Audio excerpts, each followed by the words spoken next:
안녕하십니까. 공인중개사 부동산학개론 기출문제 풀이를 여러분들과 함께 하고자 하는 최태규입니다. 잠깐 소개를 드리면 부동산학 박사, 감정평가사, 공인중개사, 연구평가사의 자격을 가지고 있으면서 현재는 제1감정평가법인 북부지사장을 맡고 있고 건국대에서는 부동산학과 겸임교수로 활동을 하고 있습니다.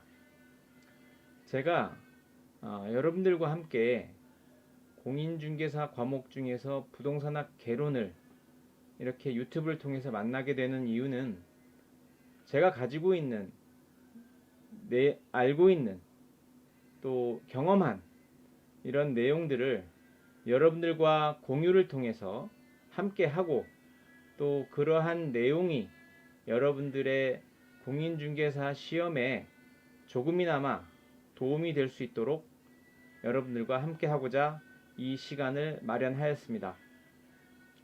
다만 공인중개사 과목 전체를 하지 못하고, 또한 부동산학 개론 중에서도 감정평가 이론에 관련된 부분만을 여러분들께 같이 하는 거에 대해서는 아쉽지만 제가 알고 있는 분야가 그쪽에 깊게 되어 있기 때문에 그 부분을 여러분들께 공유하도록 하겠습니다.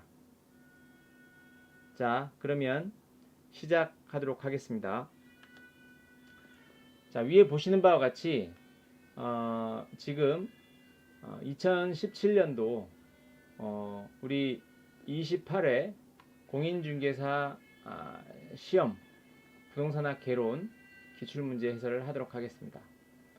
자, 첫 번째 문제가 나와 있는데요. 자, 보시면 이용 상태에 따른 토지 용어의 설명으로 틀린 것을 여러분들한테 고르도록 이렇게 나와 있습니다. 자, 객관식 시험에 가장 중요한 내용인 어떠한 것을 묻는지에 대한 것을 여러분들이 반드시 체크를 하고, 이 부분을 너무 체크하지 않으면 여러분들이 항상 시간과의 싸움이기 때문에 항상 이 부분을 체크를 해야 되는데, 이렇게 틀린 것이 나오면 X표를 치십시오. 그러면 이게 틀린 것을 찾는 건지 맞는 것을 찾는 건지에 대한 부분을 다시 읽지 않아도 이렇게 여러분들이 쉽게 알 수 있기 때문에 이 부분은 이렇게 표시를 하는 게 좋겠습니다. 자, 이렇게 5가지 문항 중에서 결국은 틀린 부분을 하나 찾아내야 되는데, 이 내용을 알려면 결국은 부지는 어떠한 것이고, 또 선화지는 어떠한 것이고, 맹지는 어떠한 것이고, 후보지는 어떠한 것이고, 빈지는 무엇인지에 대한 그 가장 기본적인 용어에 대한 정의 부분이 여러분들의 머릿속에 들어 있어야 될 것 같습니다. 자, 그러려고 하면 여러분들이 알아야 될 법 또는 그 부동산 개론 중에서 처음에 나오는 용어의 정의를 명확하게 여러분들이 알고 계시는 게 이러한 문제에 있어서의 득점을 얻는, 틀리지 않는 그런 방법이 되겠습니다. 자, 이렇게 보면 부지라고 하는 부분이 도로부지, 하천부지와 같이 일정한 용도로 이용되는 토지를 말한다. 그러니까 일정한 용도로 이용되는 토지.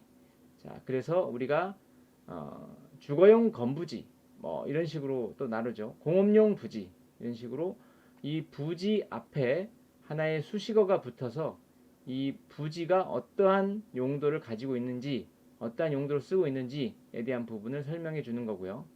자, 그 다음에 선화지는 한자에서 보는 바와 같이 선 밑에 있는 토지란 뜻이죠. 자, 그래서 보통 우리는 고압선 아래에 있는 토지로서 이용 및 거래가 제한받는 경우가 많다. 자, 그래서 이거는 이제 심리적인 경우일 수도 있고, 또는 건물을 높이 올리지 못하기 때문에 아무래도 고압선이 없는 토지에 비해서는 이용 및 거래에 제한을 받는 경우가 많습니다. 자, 그리고 맹지는 여러분이 잘 아시는 바와 같이 도로에 직접 연결되어 있지 않는 토지를 말하고 있죠. 자, 네 번째 보면 이제 후보지라는 개념이 있습니다. 후보지는 우리가 토지를 여러 가지의 어떤 용도로 분류를 하고 있습니다. 자, 후보지는 이렇게 이해를 하시면 되겠습니다. 토지를 우리가 분류를 하고 있는데 어떠한 토지는 크게 분류를 통해서 나누는 방법이 있고 어떠한 토지는 작게 나누어서 분류하는 방법이 있습니다. 자, 후보지라고 하면 토지를 크게, 우리가 이제 보통 대분류라고 하는데 대분류를 통해서 나누고 있습니다. 여기처럼 자, 임지, 자, 산이죠, 산, 그다음에 농지, 그다음에 택지, 뭐 이런 식으로 크게 분류를 하고 또 택지 안에는 다시 주거지, 그다음에 공업지, 녹지, 뭐 상업지, 뭐 이런 식으로 다시 세분으로 분류를 하고 있습니다. 자, 후보지 개념은 이렇게 큰 분류를 통해서 서로가 농지 지역이 택지 지역으로 바꾼다든지 또는 임지 지역이 농지 지역으로 바꾼다든지 또는 임지 지역이 택지 지역으로 바뀌는 그런 과정에 있는 토지를 우리가 후보지라 하고, 자, 여기처럼 주거용, 공업용, 녹지, 상업용 이런 그 택지를 더 세분화하면 이런 식으로 나누어지는데, 자, 도심지에서도 보면 개발 압력이 커져서 공업지가 주거지로 바뀐다든지 또는 녹지가 주거지로 바뀐다든지 또는 주거지가 상업지역으로 바꾼다든지 뭐 이런 식으로 이 세 분류 상호 간에 서로가 바뀌어지는 토지라는 개념이 있습니다. 이걸 보통 우리는 뭐라고 하냐면 이행지라고 합니다. 이행지. 자, 그래서 이 후보지와 이행지는 조금 토지를 분류하는 그 범위가 서로 다른 부분이고, 요 안에서의 바뀌는 거냐, 큰 분류에서 바뀌느냐에 따라서 그 내용이 달라진다고 보시면 되겠습니다. 자, 그래서 4번까지는 이건 다 모두 맞는 설명이고요. 자, 빈지라고 하는 부분의 개념이 약간 생소하긴 합니다. 빈지라는 개념이. 자, 우측에 보면 이제 설명을 드리면, 자, 이게 이제 네이버에서 온 그 그림에서 이렇게 설명을 드립니다. 자, 우리가 바다라고 하는 부분이 우선은 그 이제 여기서 보시는 바와 같이 약 최고 고조면, 즉 일정 기간 조석을 관측하여 분석한 결과 가장 높은 해수면, 자, 이쪽이 이제 가장 높은 해수면이 되겠죠. 자, 이게 이르렀을 때의 육지와 해수면의 경계를 이게 뭐라고 하냐면 해안선이라고 하죠. 해안선. 자, 여기는 이 부분은 이제 뭐라고 하냐면 해안선이고, 자, 그 다음에 이제 우리가 이 육지라고 하는 부분은 어떠한 내용이냐면, 여기는 우리가 공적 장부, 즉 토지 대장에 필지를 등록을 하는 거죠. 무슨 얘기냐면 이 육지라고 하는 것은 결국 우리가 지번을 부여를 해서 1-1, 1-2, 1-3 뭐 이런 식으로 지번을 부여하게 되죠. 이렇게 지번을 부여하는 곳은 육지가 되고, 이렇게 바다와 이 그 육지 해수면과의 어떤 경계를 해안선이라고 합니다. 그런데 이렇게 토지가 등록되는, 즉 육지라고 하는 부분과 그 다음에 육지와 이 해안선 요 사이가 있다는 거죠. 이 사이를 우리가 빈지라고 이렇게 얘기를 하고 있습니다. 자, 빈지는 다른 말로 하면 우리가 이렇게 보면 됩니다. 자, 우리 공유수면 관리 및 매립에 관한 법률에 보시면 바닷가라는 개념이 있는데, 자, 해안선으로부터 지적 공부에 등록된 지역까지의 사이, 즉 이 부분이 이제 빈지라고 하고, 우리가 한글로는 바닷가로 정의를 하고 있습니다. 자, 이것은 빈지다. 자, 용어를 보면 빈지라는 개념은 법으로 소유할 수 없지만 활용 실익이 있는 토지, 즉 바다와 육지 사이의 해변 토지를 말한다. 이렇게 정의를 하고 있죠. 자, 이 부분은 이제 활용 실익이 있는 토지인데, 자, 이 부분은 소유를 할 수 없다는 개념이 있습니다. 그러니까 좀 단점이 있죠. 자, 근데 우리가 이제 법지라는 개념이 있습니다. 법지. 자, 이거는 우리가 한자로 쓰면 이렇게 법지라고 할 수 있죠. 자, 이건 뭐냐면 이 빈지와는 그 반대로, 자, 법으로 소유를 할 수 있습니다. 법으로 소유. 하지만 빈지에 비해서는 무슨 단점이 있냐? 활용 실익이 없는 토지다. 이게 법지다. 자, 우리가 보면 이제 그런 예가 어디서 나오냐면, 자, 법면이라는 경우가 있습니다. 법면. 자, 법면. 자, 우리가 이렇게 경사진대에다가 토지를 이렇게 조성을 하죠. 조성을 해서 여기서 이제 공장을 이렇게 짓게 되면, 예컨대 지적도상 이렇게 한 필지가 된다는 경우 하에, 이런 경우에는 실제 집어는 부여되지만 우리가 활용할 수 없는 부분이 생깁니다. 이걸 보통 우리가 이제 법면이라고 하는데, 이걸 우리가 법지라고 하죠. 자, 그래서 이렇게 토지는 등록이 되지만 소유는 할 수 있지만 활용 실익이 없는 토지, 이거를 법면 또는 이제 법지라는 개념으로 하고 있습니다. 그래서 빈지와 법지, 또 법면, 이런 부분들을 여러분들이 좀 이해를 하시면 이런 토지 용어에 대한 어떤 기본적인 내용들을 여러분들이 이해할 수 있지 않을까 생각이 듭니다. 자, 다음 문제로 넘어가겠습니다.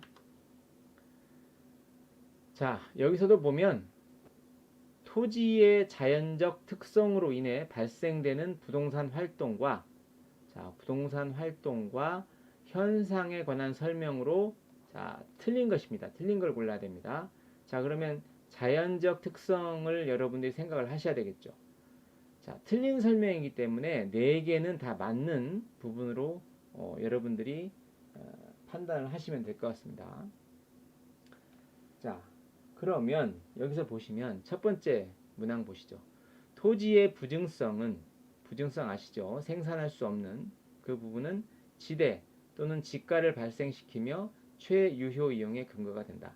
자, 생산을 할 수 없기 때문에, 자, 우리가 정해진 가용 자원 내에서 최대로 우리가 이 부분을 활용을 해야 되겠죠. 자, 이건 왜 그러냐? 부증성 때문에 그러는 거죠. 부증성. 더 이상 생산할 수 없기 때문에 가용된 어떤 자원 한도 내에서 그 부분을 최대로 사용하자 하는 부분이고, 자, 이것 때문에 지대 또는 지가가 발생된다 하는 부분이기 때문에 이게 이제 맞는 얘기죠. 자, 그 다음에 토지의 개별성은 부동산 활동과 현상을 개별화시킨다. 자, 이거는 우리가 이제 우리가 부동성이라는 개념이 있죠. 자, 움직이질 않기 때문에 이 위치에 있는 토지들의 어떤 특징은 다른 위치에 있는 토지들과 다른 성격을 가지고 있죠. 자, 그래서 이 하기 때문에 서로 움직이지 못하기 때문에 결국 개별화가 되는 거죠. 자, 그래서 여기에 있는 토지들의 성격과 여기에 있는 토지들의 성격이 다르다. 이 부분에서 현상을 개별화시킨다 하는 부분이고요. 자, 부동성 말이죠. 부동성은 지방자치단체의 운영을 위한 조세 수입의 근거가 될 수 있다. 자, 요거는 여러분들이 좀 이해하기가 좀 어려울 수 있는 부분이긴 한데, 자, 지방자치단체 운영을 위한 부동산 조세 수입의 근거가 될 수 있다. 자, 이거는 우리가 지자체는 토지가 거래가 되면 이 거래에 따른 우리가 세금이 발생이 되죠. 자, 그렇다고 하면 부동산과 무슨 관계가 있을까 하는 부분인데, 자, 토지라고 하는 것이 값이 적고 효용이 낮다고 하면 사람들이 거래를 하지 않겠죠. 자, 거래를 하지 않으면 취등록세가 우리가 그 부과를 못 시키는 거죠. 자, 근데 부동성이라고 하는 어떤 개념 때문에 우리가 이 부분에서 토지를 사고 팔고 또 여기서 또 건물을 짓고 뭐 이런 걸 하겠죠. 자, 그러다 보니까 지자체의 어떤 그 세금과 많이 관련이 있다 하는 부분이 될 수 있겠습니다. 이것도 맞는 얘기죠. 자, 그 다음에 이제 영속성이라고 하는 부분인데, 자, 우리가 토지는 생명이 없죠. 무한대의 부분이죠. 그 다음에 여기다 이제 우리가 건물을 지어서 일정한 기간 동안 사용을 하고 이제 멸실이 되면 다시 또 건물을 여기서 또 새로 지어서 이렇게 또 경제적 활동을 하죠. 자, 그러다 보니까 토지는 미래 수익을 가정하고 가치를 평가하는 직접 환원법을 적용을 가능하게 한다 하는 부분이죠. 직접 환원법이라고 하면 자, 순수익을 환원이율, 토지의 환원이율로 나누면 우리가 토지의 가치가 나오는 이제 그런 부분이 되겠죠. 자, A는 토지의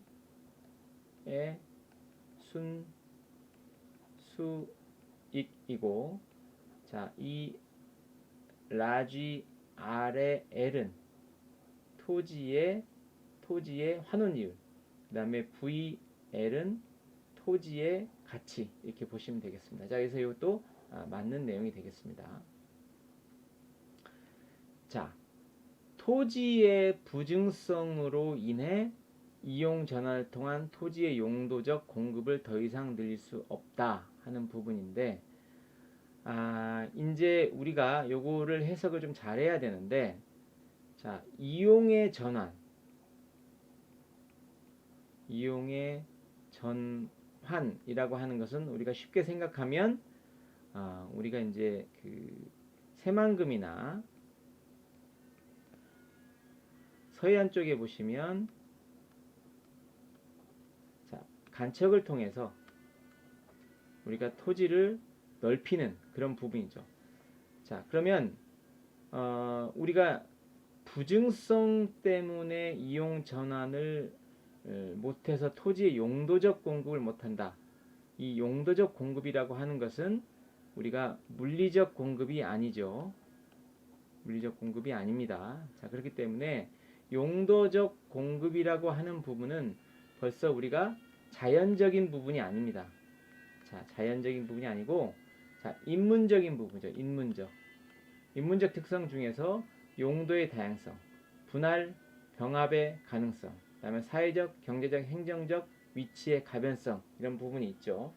자, 그래서 토지의 용도적 공급이라고 하는 부분과 부증성은 서로 상반된 개념입니다. 왜냐하면 토지의 부등성은 자연적 특성이고 토지의 용도적 공급이라고 하는 것은 인문적 특성을 얘기합니다. 그렇기 때문에 지금 현재 여기 나와 있는 그 내용 자체가 서로 상충 관계에 있습니다. 그래서 부증성으로 인해서 물리적 공급을 할 수 없다 하는 부분은 맞겠지만 토지의 용도적 공급을 더 늘릴 수 없다 하는 부분은 서로가 맞지 않는 그런 지문이 되겠습니다. 그래서 답은 5번이 되겠습니다.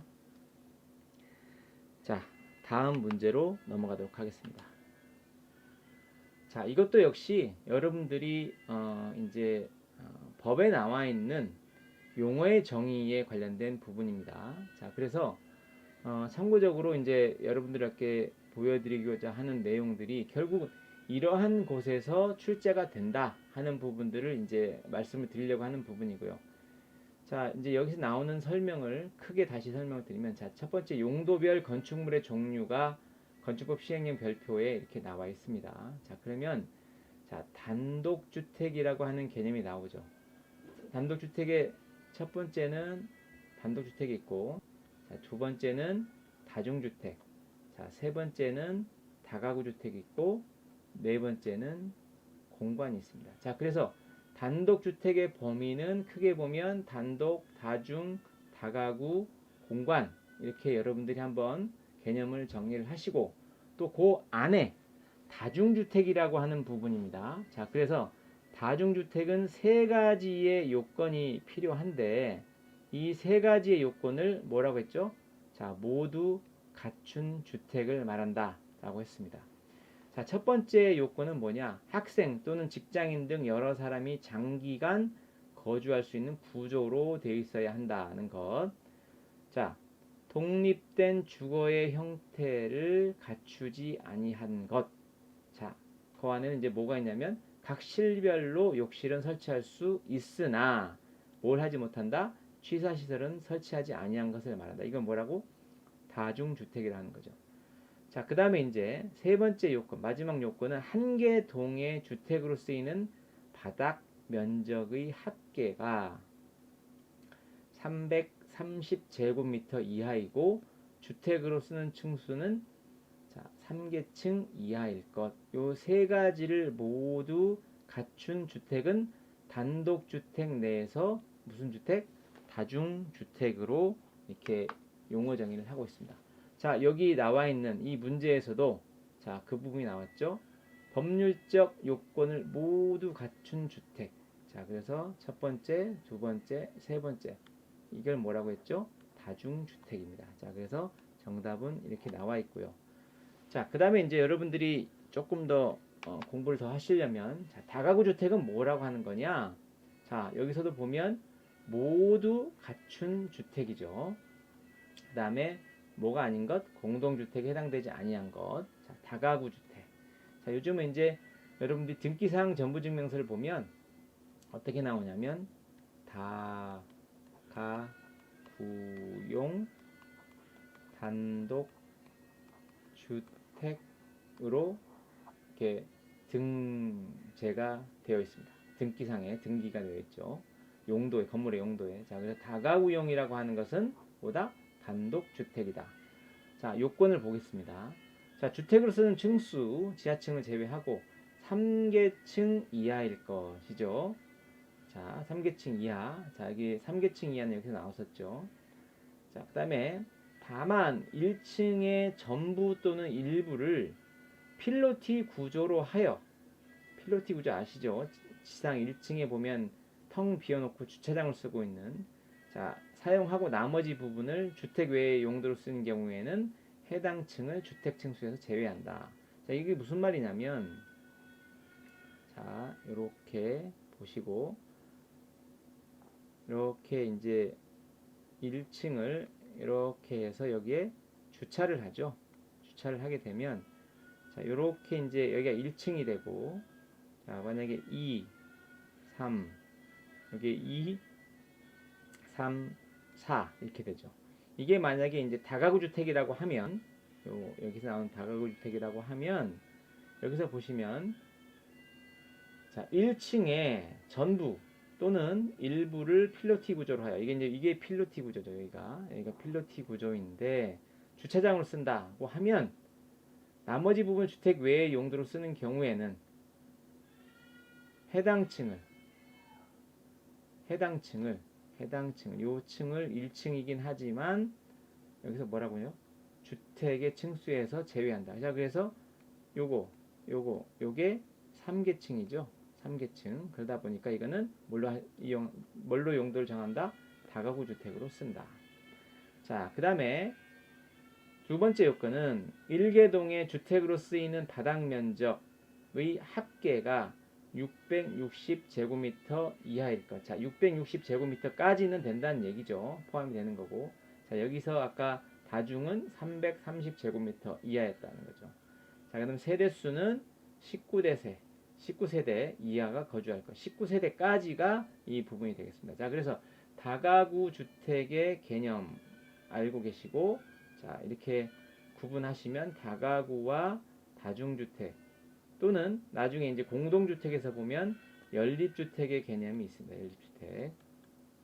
이 연립주택의 개념도 다가구 주택과 여러분이 명확하게 구분을 통해서 이러한 용어 정의가 나왔을 때 또는 이 용어 정의를 다 섞어 놓고서 뭐 서로 다르다 뭐 이런 게 나왔을 경우에도 여러분이 이 부분을 명확하게 구분해 낼 수 있으면 이러한 유의 객관식 문제는 여러분들이 다 맞출 수 있다 이렇게 보시면 되겠습니다.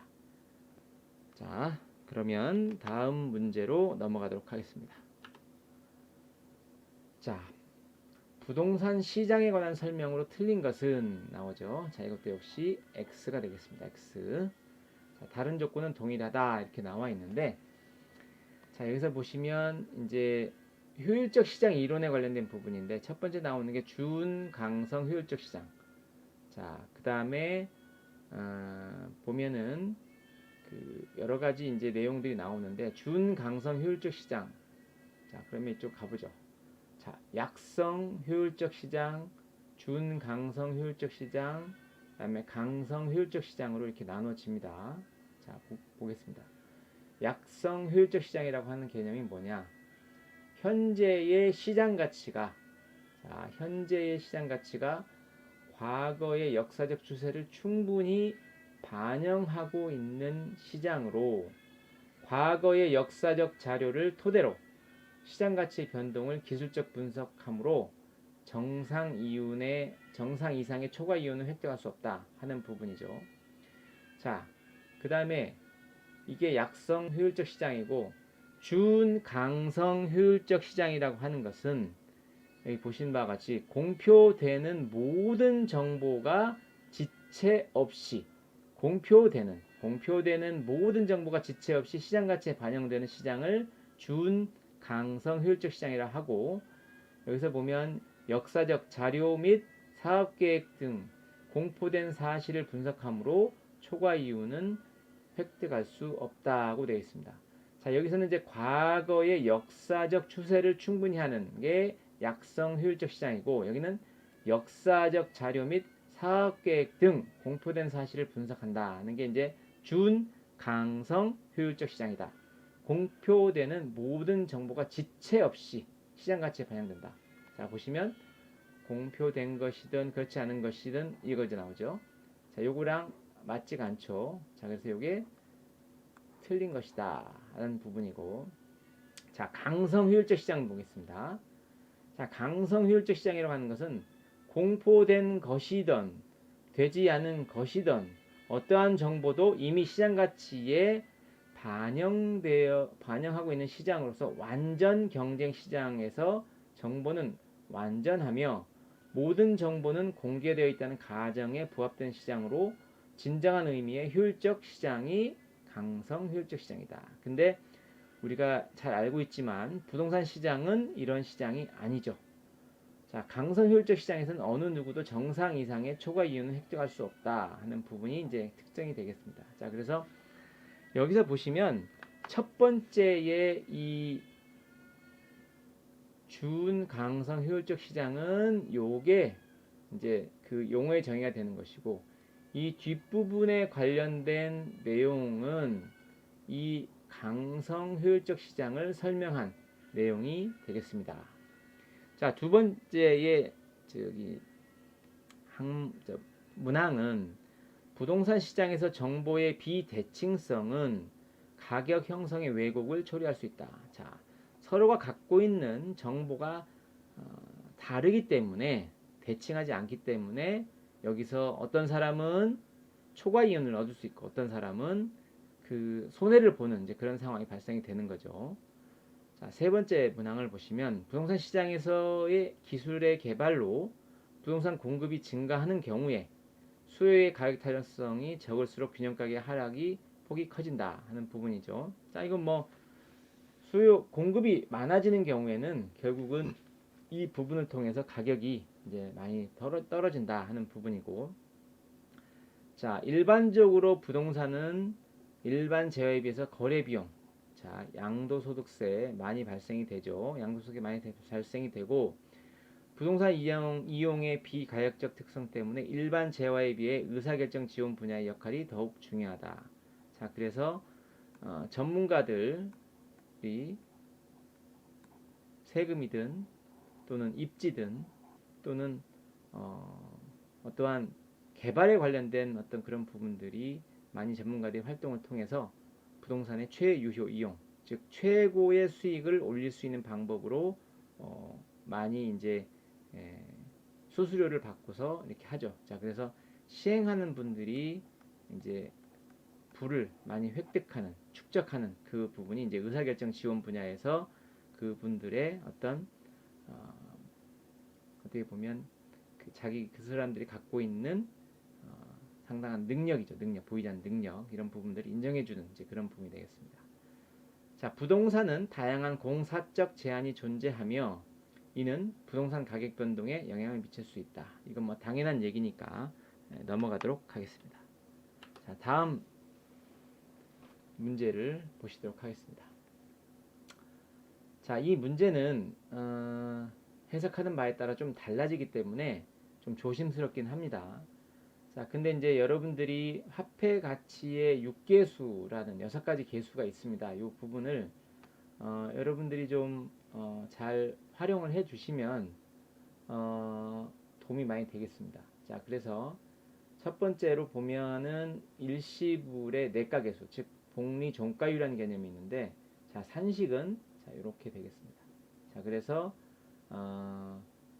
몇 년 현재의 얼마가 기간이 지난 후에 나중에 얼마가 되겠는지, 현재 얼마, 현재의 1원이 현재 1억 원이 또는 현재 10억 원이 5년 후에 얼마가 되겠는가 하는 이제 그런 그 금액을 구하는 산식이 되겠고요. 자, 그 다음에 이제 현가라고 하는 부분은 현재 가치죠. 현재 가치의 어떤 약자로 현가라고 하는데, 지금 이거는 이제 앞부분에 이 내용은 지금의 이 가치가 이 해가 되면 이렇게 됐을 때 여기가 얼마가 될 거냐 하는 부분을 얘기하는 것이고, 여기서는 앞으로 이 부분이 모아지는데 이거를 지금 보면 얼마가 될까 하는 개념이죠.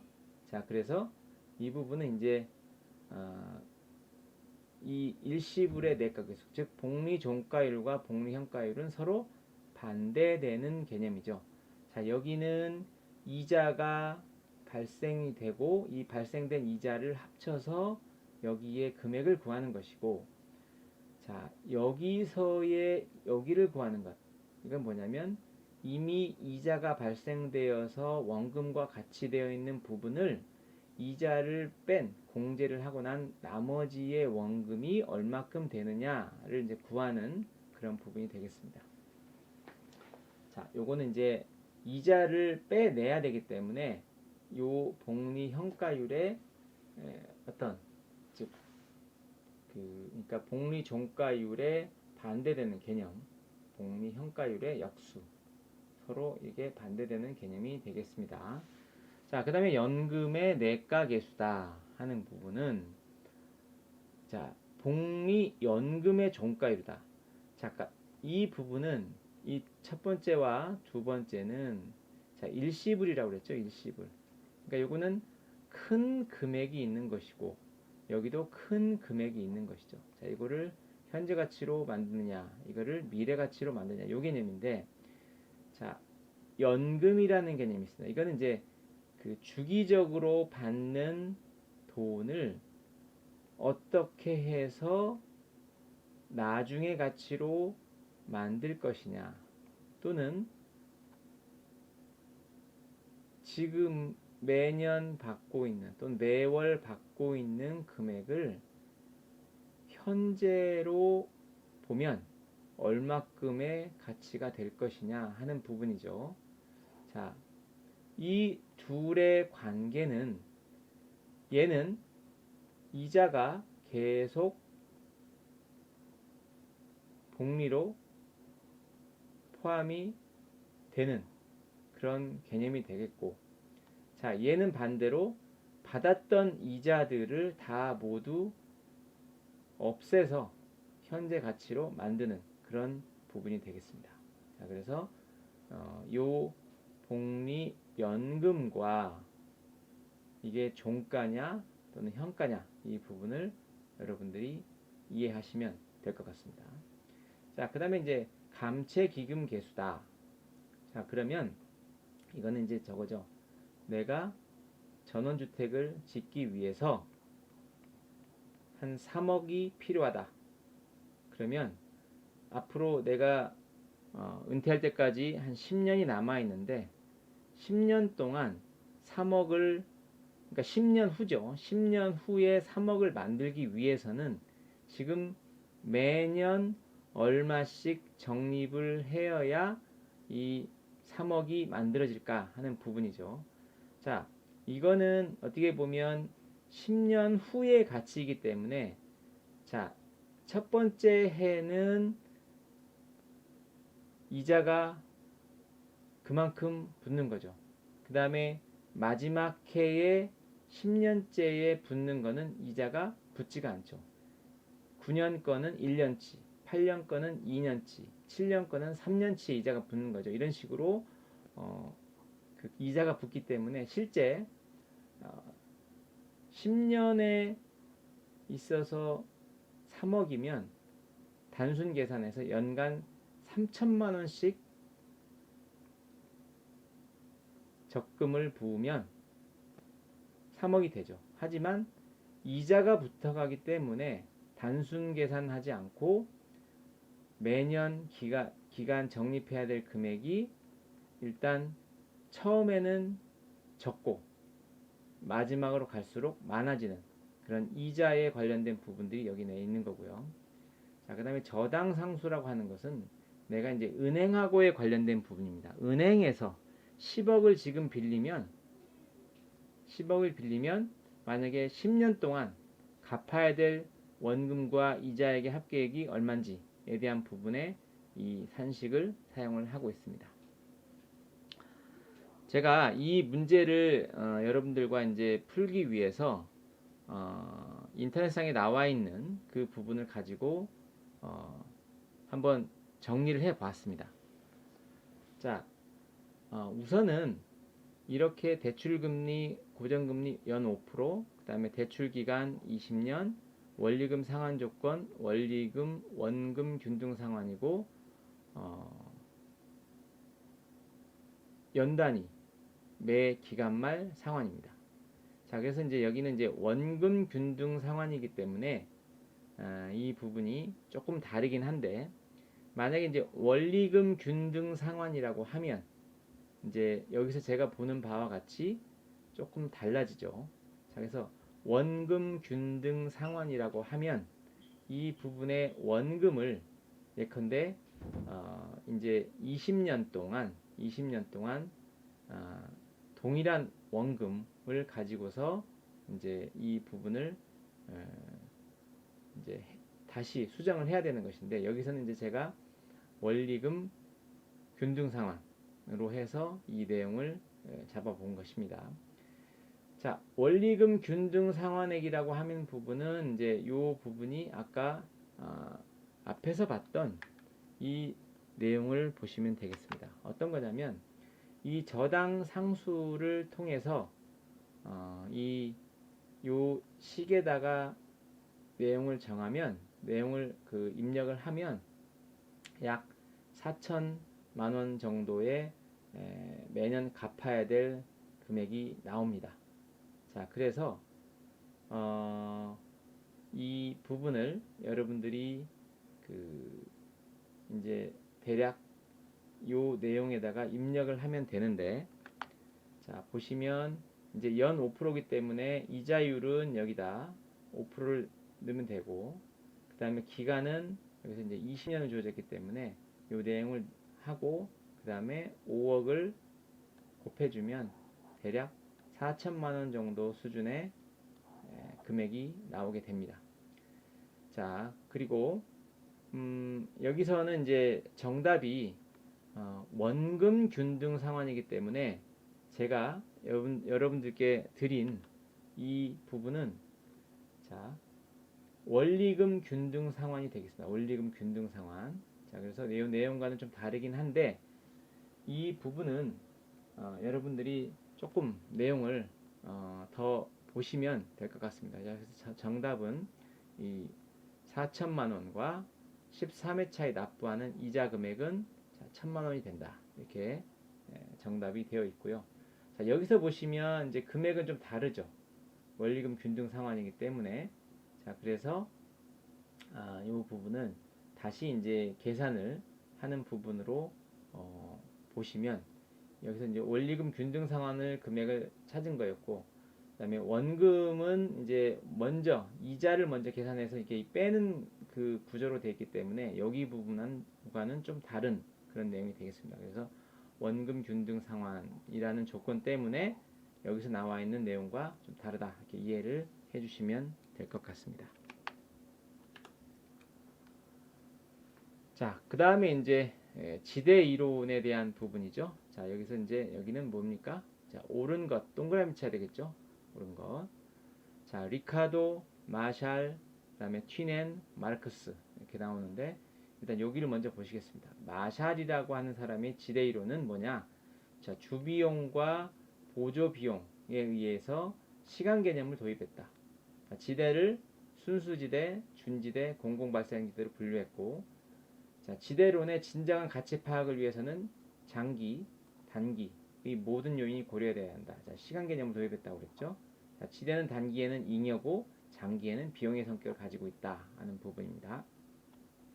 자, 튀넨이라고 하는 사람이 입지 교차 지대론을 주장을 했는데 여기 이제 거리에 따른 수송비의 절약분이 지대로 된다 하는 부분이고, 지대는 생산지와 시장 간의 거리가 결정이 된다 하는 부분이 되겠습니다. 왜냐하면 수송비 절약분이 지대이기 때문에. 자, 그리고 이제 마르크스의 절대 지대론이라는 부분이 있습니다. 자, 그래서 보면 지대란 토지 소유자의 독점적 지위에 의한 수입으로 최소 열등지에서도 지대는 발생한다. 또는 토지의 생산력과는 전혀 무관하게 강제적으로 요구되는 것이기 때문에 이를 절대지대라고 했고, 생산비의 일부가 되기 때문에 생산물 가격 상승의 요인이 된다 하는 부분이죠. 자, 그래서 수송비 차이가 지대에 가져온다 하는 부분 누구였죠? 자, 이 튀넨. 자, 그 다음에 절대지대로 본 사람은 마르크스고, 자, 마샬은 자, 시간 개념, 자, 그 다음에 준지대, 그 다음에 리카도는 자, 여기서 이제 토지의 희소성과 수학 체감 현상으로서 이 토지 질적 차이에서 발생하는 임대료 차이를 보았다. 자, 그래서 이 리카도의 설명과 마샬의 설명이 옳은 것이고 튀넨과 마르크스는 옳지 않습니다. 자, 그래서 1번이 정답이 되겠습니다.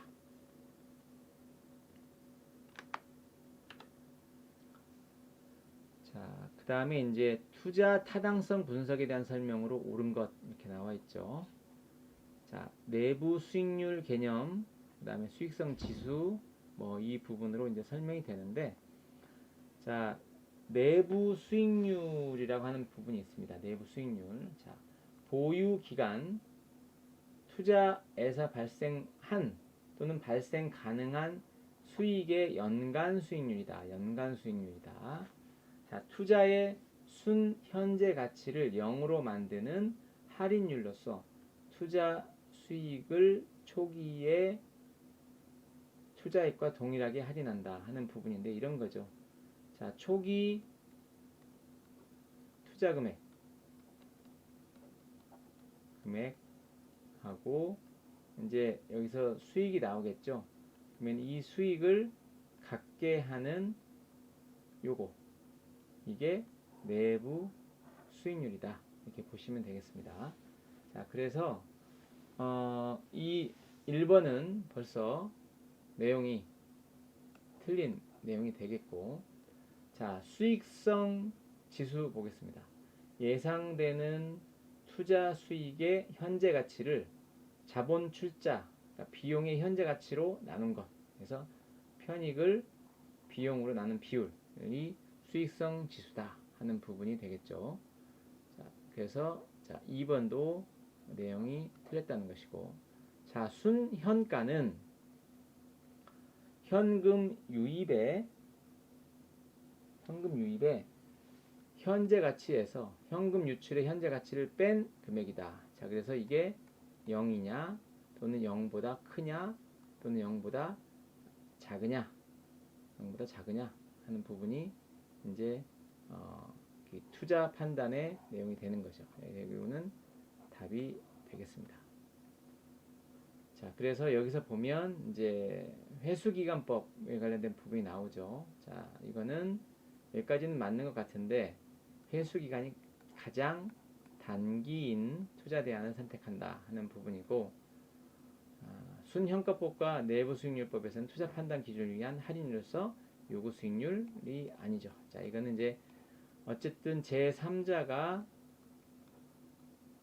받아들여야 되는 부분이기 때문에 시장에서 찾아야 되겠죠. 시장 수익률 부분을 찾으면 될 것 같습니다. 자, 그래서 답은 3번이 되겠고, 자, 부동산의 운영 수지 분석에 관한 설명으로 틀린 것입니다. 자, 이것도 이제 X를 쳐야 되겠죠. 틀린 거. 자, 우리가 이 부동산에 있어서 운영 수지 분석에 관련된 부분은 결국 우리가 뭘 해야 되냐면 수익환원법에서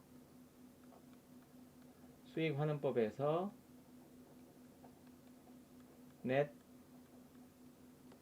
operating income, 즉 NOI를 구하는 부분을 여러분들이 인식 또는 기억 또는 외우고 있어야 됩니다. 자, 그래서 여기서 이제 보통 우리가 부동산에서는 순영업소득, 즉 NOI를 구하는 절차를 여러분들이 알고 계셔야 되는데, 자, 첫 번째 절차가 가능 총소득을 알아야 된다는 거죠. 자, 가능 총소득은 단위 면적당 추정 임대료의 임대 면적을 곱하여 구한 소득이다 하는 부분으로 나와 있죠. 그래서 가능 총소득, potential gross income이 되겠습니다.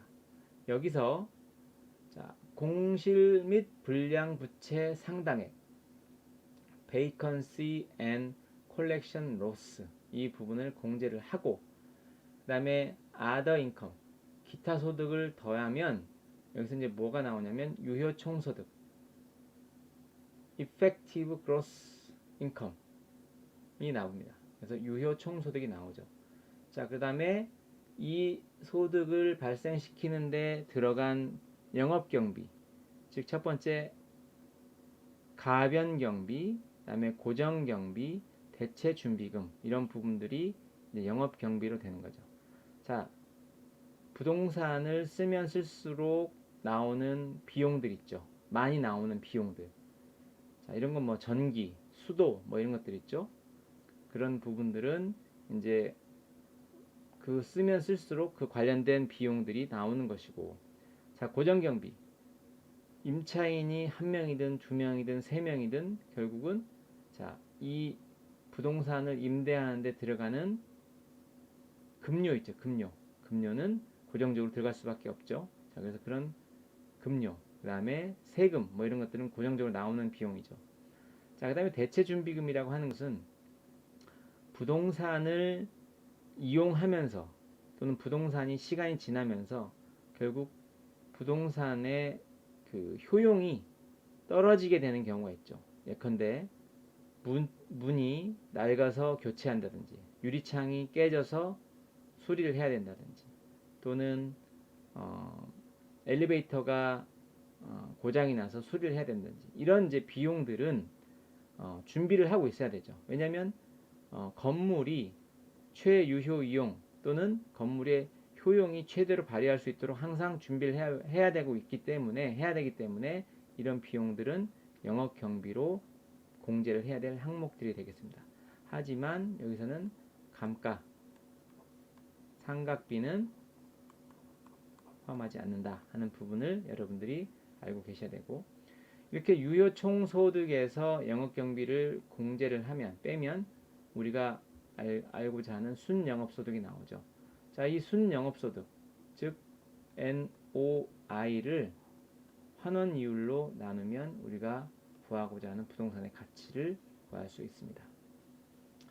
자, 요 밑으로 내려가면 결국 이제 어떤 게 나오냐면 부채 서비스, 즉 이제 대출을 받으면 원금과 이자를 갚아 나가야 되죠. 그 부분을 빼면 세전 현금 흐름, 비포 텍스 캐시플로우가 나오고, 그 다음에 이제 영업소득세를 빼게 되면 세후 현금 흐름, 애프터 텍스 캐시플로우가 나오게 됩니다. 자, 그래서 요거는 이제 우리가 진짜 말 그대로 호주머니에 들어오는 돈이죠. 자, 이런 부분을 가지고서 이제 여기서 어떠한 환원율, 어떠한 할인율을 적용하느냐에 따라서 이제 가치가 이러한 부동산 가치냐, 또는 세전 현금 흐름의 부동산 가치냐, 또는 세후 현금 흐름의 부동산 가치냐, 이런 부분들이 이제 나오게 되는 거죠. 자, 그래서 이 16번에서는 이제 문제가 되는 게, 자, 순영업소득은 여기서 이제 순영업소득 구하는 방법을 여러분들께 말씀을 드렸죠. 유효 총소득에서 각종 영업의 수입을 더하는 걸로 나왔는데, 이 부분이 아니고 영업 경비를 공제한 부분을 가지고서 순영업소득이 나오게 되죠. 자, 그래서 이 항목은 틀린 항목이 되겠습니다. 자, 그래서 다음 문제로 넘어가도록 하겠습니다. 자, 도시 공간 구조 이론에 관한 설명으로 옳은 것. 자, 옳은 것은 동그라미 쳐야죠. 자, 우선 오른쪽을 보시면서 여러분들과 설명을 드리도록 하겠습니다.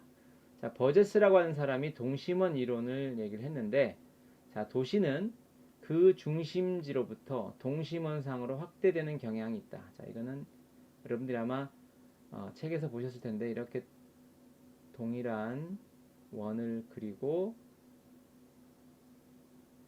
이 원에서 도시가 외곽으로 가면서 이제 성장을 한다 하는 부분이죠.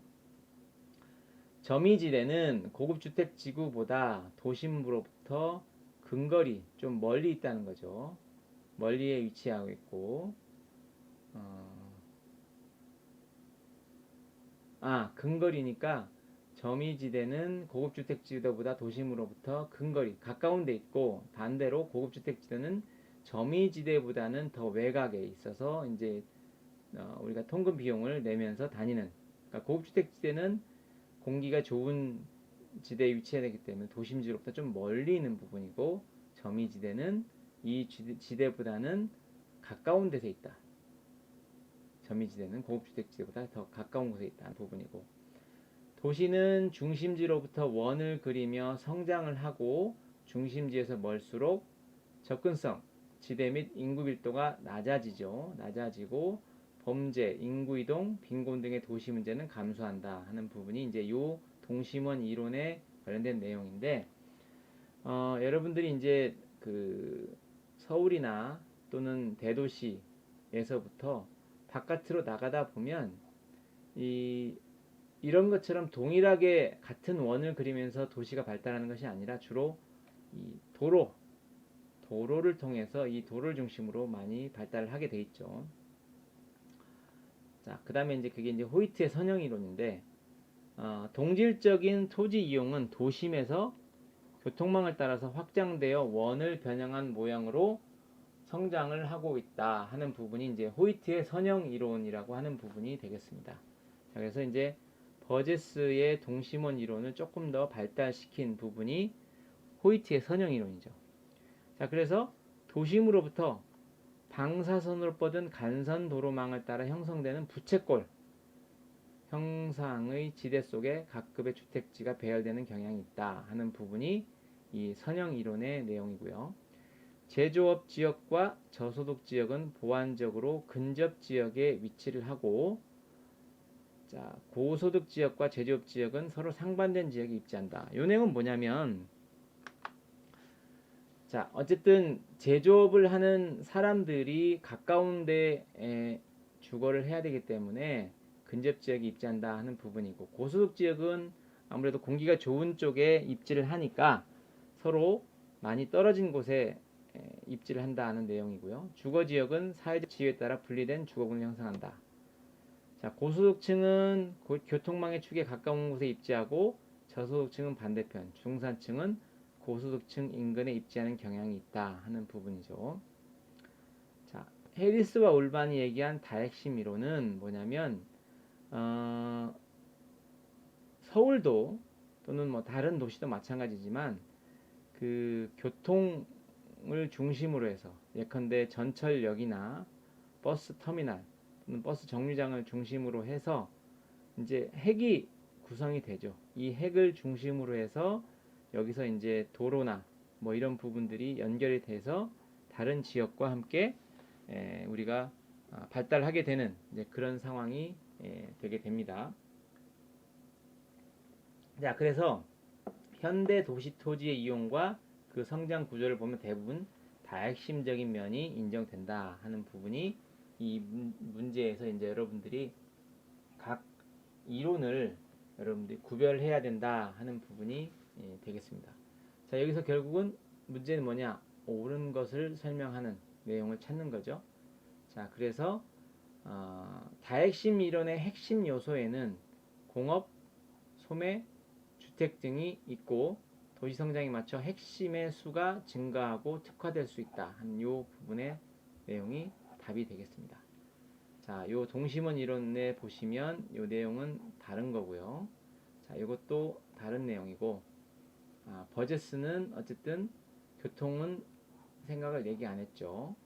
자, 그래서 소득이 증가와 관계없다? 아니죠. 소득과 또 관련이 있죠. 교통과 소득은 또 관련이 있는 부분이기 때문에 이 문제에서는 다핵심 이론의 내용들을 여러분들이 보시면 되겠습니다.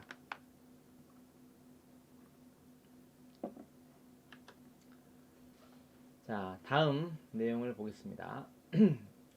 자, 이것도 역시 이제 여러분들이 이제 내용을 조금 어렵긴 하지만 이해를 해야 될 내용이 되겠습니다. 이거는 이제 우리가 LTV와 DTI 개념을 좀 아셔야 된다 하는 내용이 되겠고, 자, 요거를 좀 설명을 보면, 자, 시장 가치가 5억이고, 자, 이 사람의 연소득은 6천만 원이고, 저당 상수, 그 다음에 LTV는 50%, 그 다음에 DTI는 40% 되겠습니다.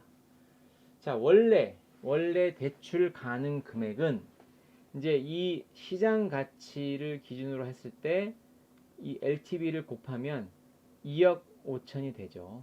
2억 5천인데 이것은 의미가 없는 하나의 내용이 되겠습니다. 여기서 물어보는 것은 이 두 가지 대출 승인 기준을 모두 충족시켜야 한다고 나왔기 때문에 이 대출 가능 금액은 큰 의미가 없고, 자, 이미 대출 받은 게 7천만 원이라고 그랬죠. 자, 그러면 저당 상수를 통해서 보시면 이 기대출 금액을 가지고 연간 원리금 상환 금액을 우리가 계산할 수 있죠. 자, 7천만 원을 받았기 때문에 저당 상수를 가지고 원리금, 이 사람이 이제 연간 원리금으로 얼마큼 내야 되냐면 700만 원을 내는 거죠. 7천만 원 이미 받았기 때문에. 자, 그런데 DTI라고 하는 것은 이 사람이 그 연소득이 6천만 원이기 때문에 6천만 원 중에서 DTI가 얼마죠? 40%. 즉 40%만 이 대출을 통해서 이자를 지불할 수 있는 부분을 법으로 이제 묶어 놓은 거죠. 자, 그러면 이 사람은 연소득 6천만 원 중에서 2,400만 원까지만 이자를 지불할 수 있는 그 법적으로 이게 허용이 된 금액입니다. 자, 그러면 이 사람은 지금 현재 700만 원을 내고 있기 때문에 그러면 얼마가 이 사람이 지금 현재 남아있는 금액일까요? 자녀 DTI가. 자, 그러면 2,400에서 7천만 원을 빼면 1,700만 원만큼만 이 사람은 더 여력이 있는 거죠.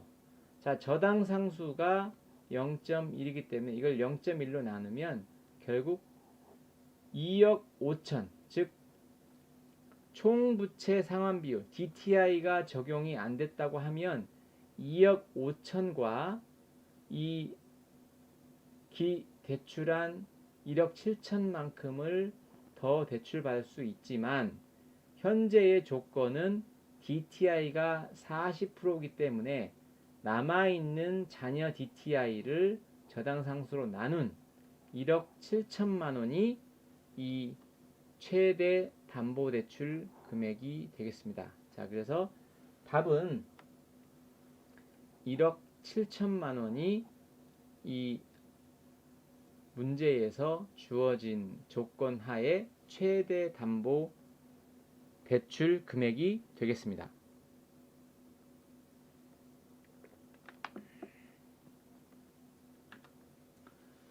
다음 문제를 보겠습니다. 자, 이제 부채 감당률이라고 하는 부분이 나오는데, 자, 틀린 거를 찾는 겁니다.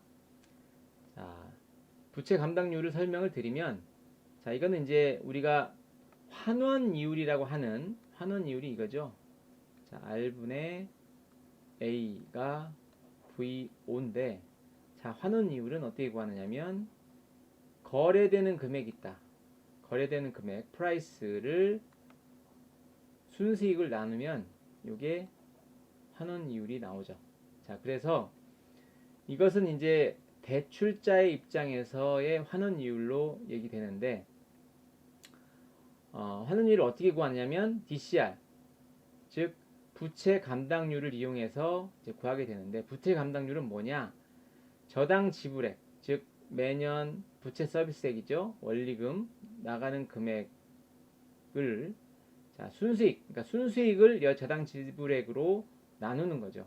자, 그러면 여기서는 은행에서 보면 결국 이 저당 지불액보다 커야 되는 거죠.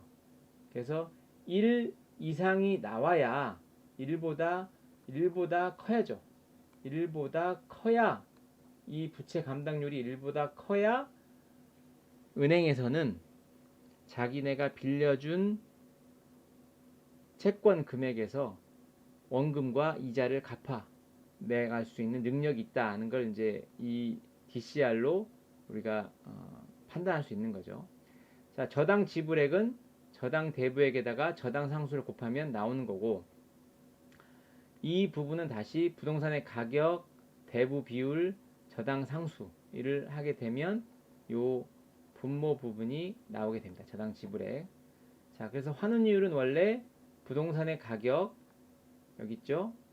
P, 이거는 P분의 A, 순수익이니까 이 P는 어떻게 구하냐면 부채 감당률, 대부 비율, 저당 상수를 곱하면 이게 우리가 환원율이 나오게 되는 거죠. 자, 그래서 이 부분이 이제 우리가 부채 감당률과 대부 비율, 저당 상수를 곱하면 되는 거고, 부채 서비스는 이자익과 원금 상환 부분이 포함된다 하는 부분이 되겠습니다. 자, 그래서 환원 이율은 부채 감당률, 대부 비율, 저당 상수고, 순수익은 이제 요 부분에서 여러분들이 찾으시면 되겠죠. 자, 부동산의 가격, 대부 비율, 저당 상수. 자, 부동산의 가격이 환원 이율이니까 이 부분을 이제 보면, 자, 부동산의 가격과 순수익은 이게 이제 환원 이율이죠. 이거 어떻게 구하냐면 DCR 곱하기 대부 비율, 론 투 밸류 레이시오 곱하기 MC, 저당 상수를 하게 되면 이 부분이 나오게 되는 겁니다. 자, 그래서 여기서 보시면 틀린 것을 구하도록 하겠습니다. 틀린 거. 자, 부채 감당률이란 순영업소득이 순수익이죠. 부채 서비스액의 몇 배가 되는가. 자, 이건 이제 1보다 커야 된다 하는 부분이죠. 자, 부채 서비스액은 매월 또는 매년 지불하는 이자 지급액을 제외한 원금 상환액을 말한다. 이렇게 나와 있는데, 자, 어딘가 조금 이상하죠? 자, 이거는 조금 이상한 거고. 자, 부채 감당률이 2, 대부 비율이 50%, 연간 자당 상수가 0.1이라고 하면 종합자본 환원이율은 10%다. 자, 요 개념은 뭐냐면 여기 내용이죠.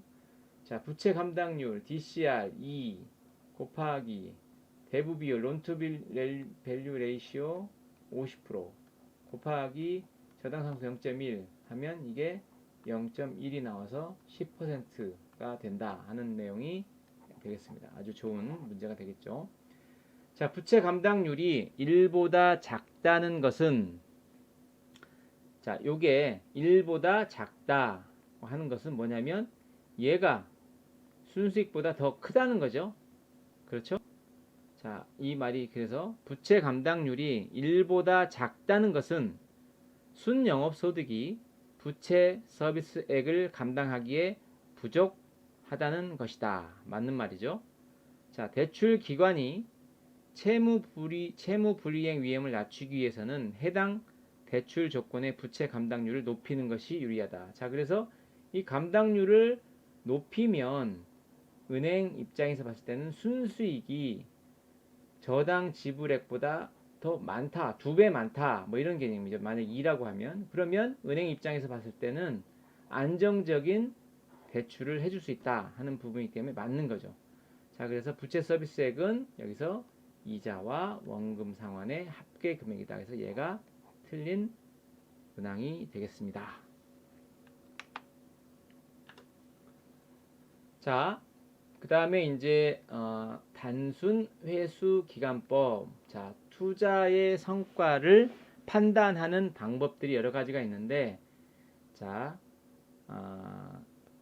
할인 하는 방법이 있고, 그 다음에 할인을 하지 않는 비할인 방법이 있죠. 자, 여기서는 할인의 개념이 들어가지 않는 비할인 개념에 있어서의 투자의 판단 기준인 단순 회수 기간법이 되겠습니다.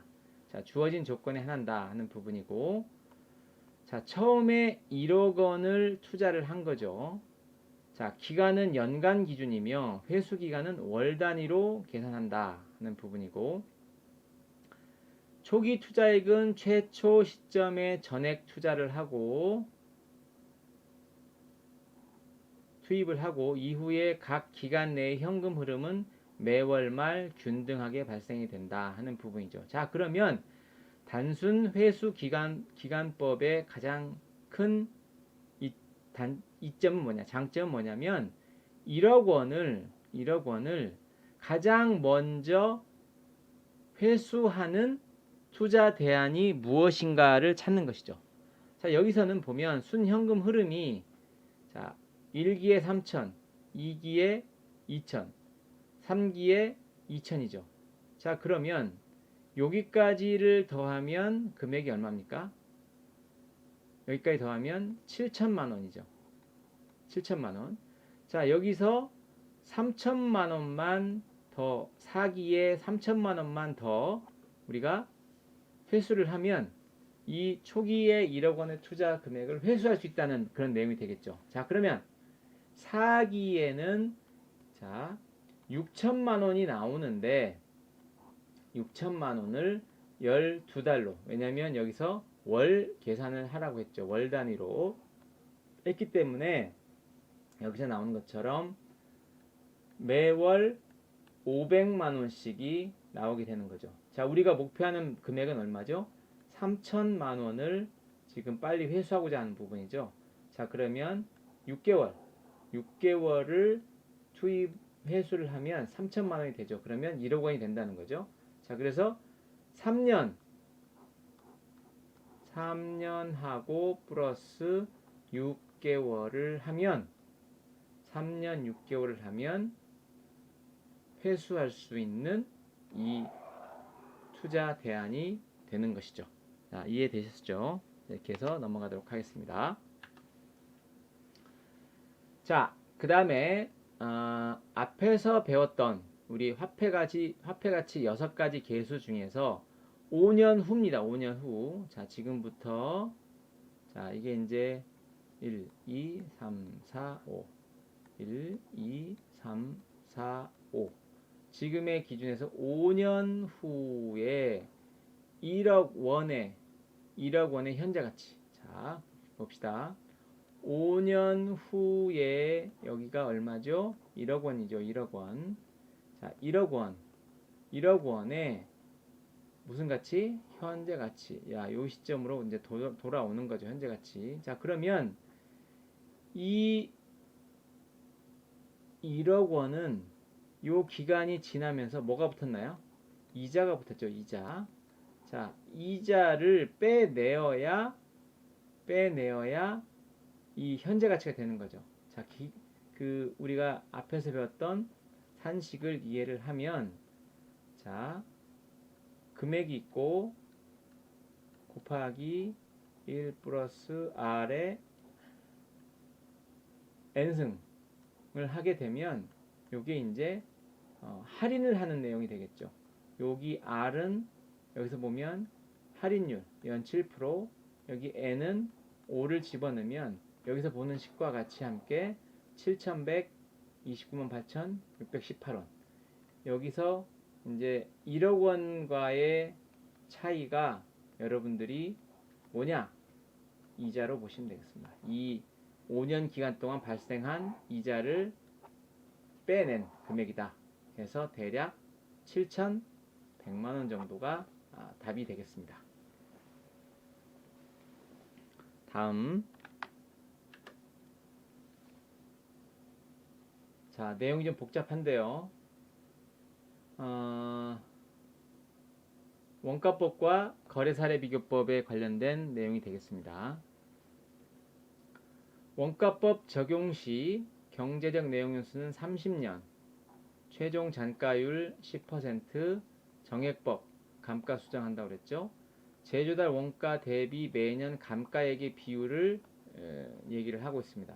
자, 그래서 지금 답을 여러 가지로 볼 수 있는데 우선은 가까운 이 수치에 가까운 것으로 구해야 될 것 같습니다. 자, 감가라고 하는 것은 자, 여기서 보시면 자, C는 제조달 원가이고 S는 잔존가치, 다음에 R은 잔가율, 라지 N은 내용연수, N은 경과연수, N-는 잔존 내용연수가 되겠습니다. 자, 매년의 감가액은 자,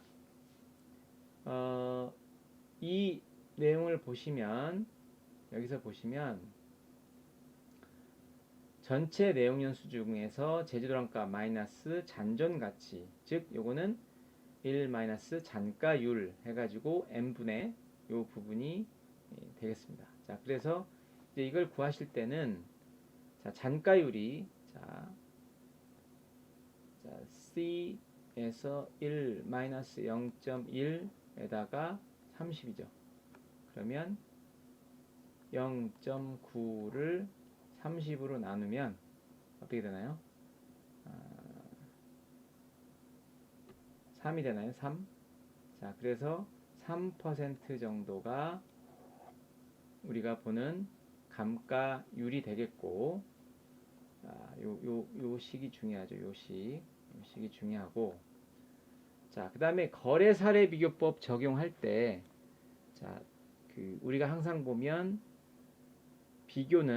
요인 비교는 사례분의 대상이죠. 자, 이걸 기초로 해서 보면 자, 정상 거래 가격 대비 저가죠. 저가. 사례가 20% 저가로 거래됐기 때문에 자, 대상은 1이고 100이고 자, 그러면 80으로 100을 나눠야 되기 때문에 자, 답은 우리가 3%와 1.25로 여러분이 답을 정하시면 될 것 같습니다. 자, 부동산 가격 공시에 관련된 설명입니다. 자, 역시 틀린 것을 구하라 하는 내용이죠. 자, 부동산 가격 공시에 관한 법률 제16조를 보시면 표준주택에 관련된 내용이 나옵니다. 국토교통부 장관은 용도지역, 건물 구조 등이 일반적으로 유사하다고 인정되는 1단의 단독주택 중에서 선정한 표준주택에 대하여 매년 공시기준일 현재의 적정 가격을 조사 산정하고 24조에 따른 중앙부동산가격공시위원회 심의를 거쳐 이를 공시하여야 한다. 이렇게 규정이 되어 있습니다. 자, 그래서 1단의 단독주택 중에서 부분이 나오죠. 자, 그래서 이 부분 공동주택. 자, 우리가 지가의 공시, 주택의 공시. 이게 이제 부동산 가격 공시는 지가의 공시와 주택의 공시를 나눠주고, 주택의 공시는 다시 표준 주택, 즉 단독 주택과 공동 주택으로 나누어집니다. 그래서 지가의 표준지, 단독 주택 공시, 그다음에 공동주택 이렇게 세 가지로 나누어집니다. 그래서 표준주택은 공동주택에 포함을 하지 않는다. 공동주택을 포함하지 않는다. 이렇게 되고, 나머지 부분들은 여러분들이 내용을 읽어보시면 그 내용들이 다 옳은 내용이 되겠습니다. 자, 그래서 답은 4번이다. 틀린 내용은 이렇게 이해를 하시면 되겠습니다. 자, 부동산 가격 원칙. 자, 순서대로 나열한 것을 보면 되겠습니다. 자, 복도의 천정 높이를 과대 계량한 전원주택이 냉난방비 문제로 시장에서 선호도가 떨어진다 하는 부분이죠. 자, 이건 이렇게 보시면 될 것 같아요. 자, 과거에 32평의 아파트는 이런 정도였었죠. 이렇게 다시 그리도록 하겠습니다. 과거에 32평 그림이 잘 안 그려지네요. 자, 이렇게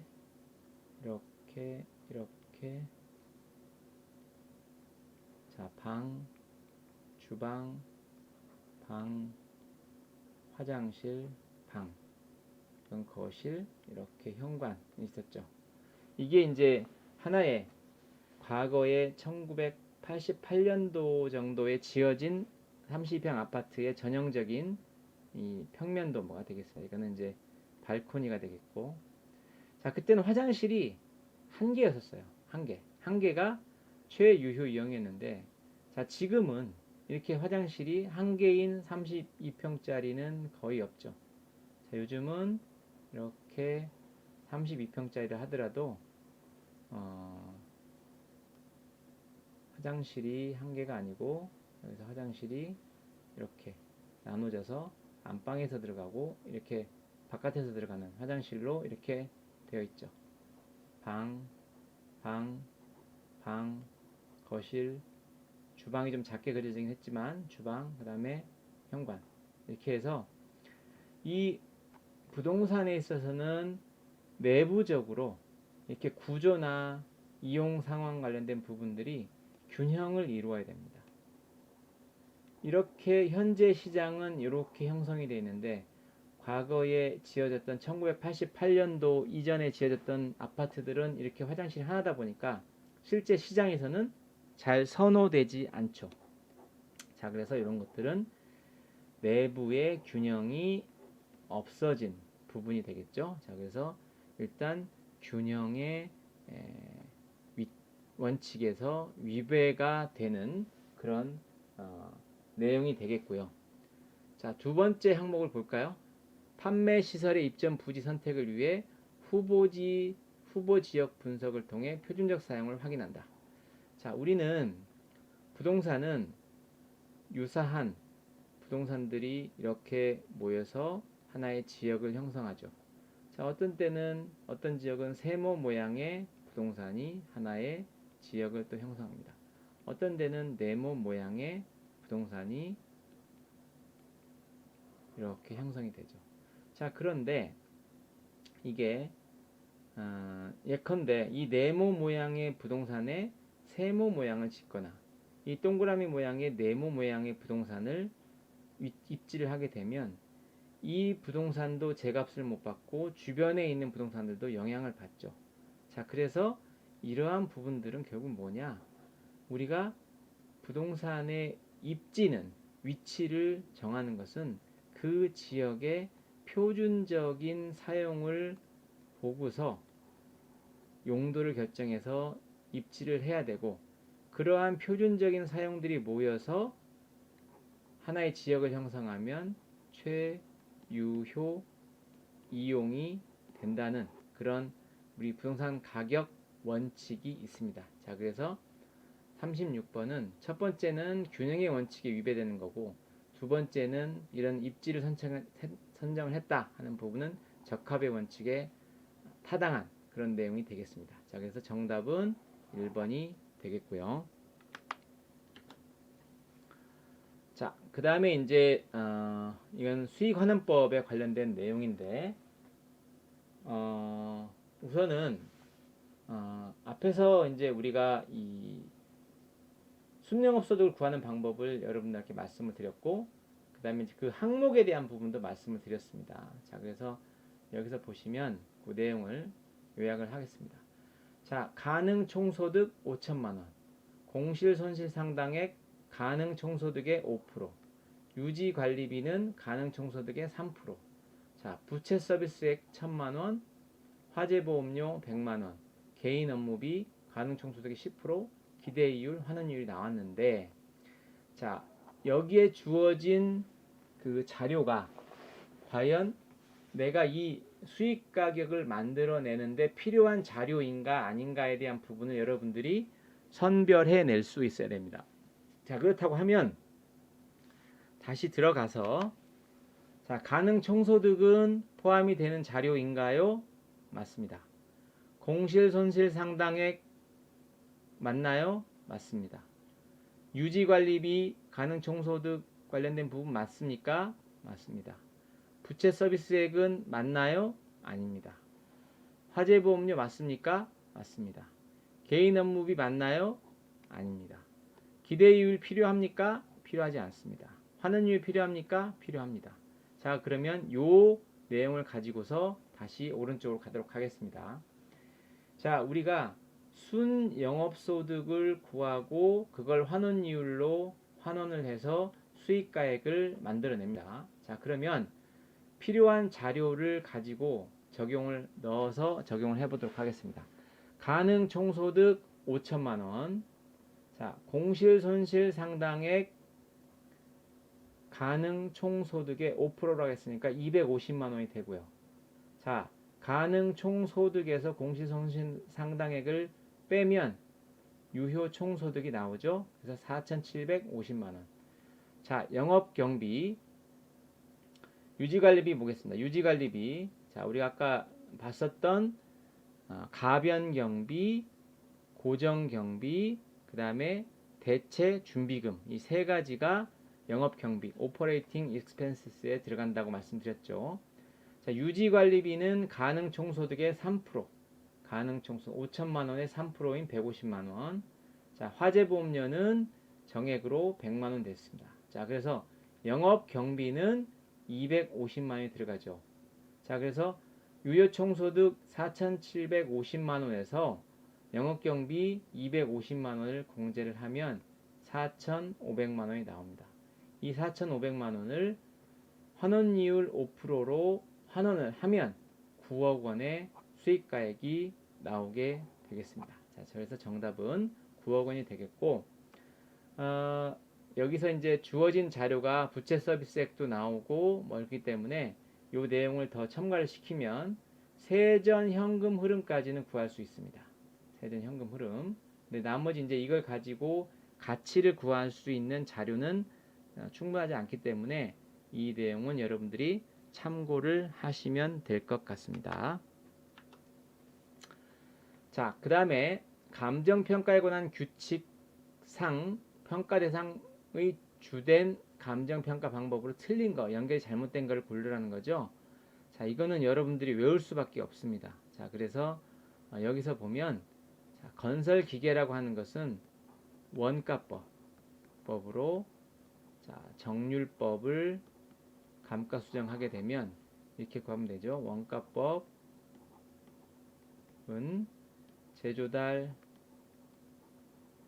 원가에서 마이너스 감가수정 누계액을 공제하면 되는데, 이 감가수정은 뭘로 한다? 정률법으로 한다. 이렇게 보시면 될 것 같습니다. 자, 다음 감정평가에 관한 규칙상 용어의 정의 틀린 거. 규칙에 대한 얘기가 많이 나오네요. 자, 감가수정 보겠습니다. 여기서 감가수정이란 대상 물건에 대한 제조달 원가를 감액해야 할 요인이 있는 경우에 자, 물리적, 기능적, 경제적 감가 등을 고려하여 그에 해당하는 금액을 제조달 원가에서 공제하여 기준 시점에서 있어서의 대상 물건의 가액을 적정하는 작업을 말한다 하는 거죠. 자, 원가법 다시 설명드립니다. 원가법은 제조달 원가에서 감가 수정 누계액을 공제를 합니다. 자, 근데 여기 감가 수정 관련된 감가 요인은 첫 번째 물리적 감가, 두 번째 기능적 감가, 세 번째 경제적 감가가 있죠. 감가 수정 방법은 정액법, 이번에 정률법, 세 번째 상환기금법이 있습니다. 자, 정액법은 건물처럼 그런 종류, 그 다음에 정률법은 기계기구, 자, 상환기금법은 우리가 뭐 여러가지 사용할 수 있는데 보통 실무에서 지금 거의 사용을 하고 있지 않습니다. 그래서 정액법과 정률법이 주로 많이 사용을 하고 있습니다. 자, 그래서 내용을 쭉 보시면 감가수정에 대한 설명을 보시겠습니다. 자, 여기 부분이 이제 틀린 부분인데, 그러니까 여러분들이 좀 꼼꼼히 용어에 대한 정의를 공부를 해서 기억을 하고 있어야 되는 부분들의 아주 가장 전형적인 문제가 되겠습니다. 자, 그래서 나머지 부분들은 여러분들이 이제 읽어보시면 되겠고, 이 5번이 틀린 부분에 있어서의 틀린 내용은 뭐냐? 공제하는 것이다. 가산하는 게 아니고. 자, 그래서 이 부분으로 여러분들이 내용을 정리를 하시면 되겠습니다. 자, 이상으로 여러분들과 2017년 제28회 공인중개사 부동산학 개론 문제 중에서 감정평가 이론과 관련된 부분의 설명을 마치도록 하겠습니다. 네, 감사합니다.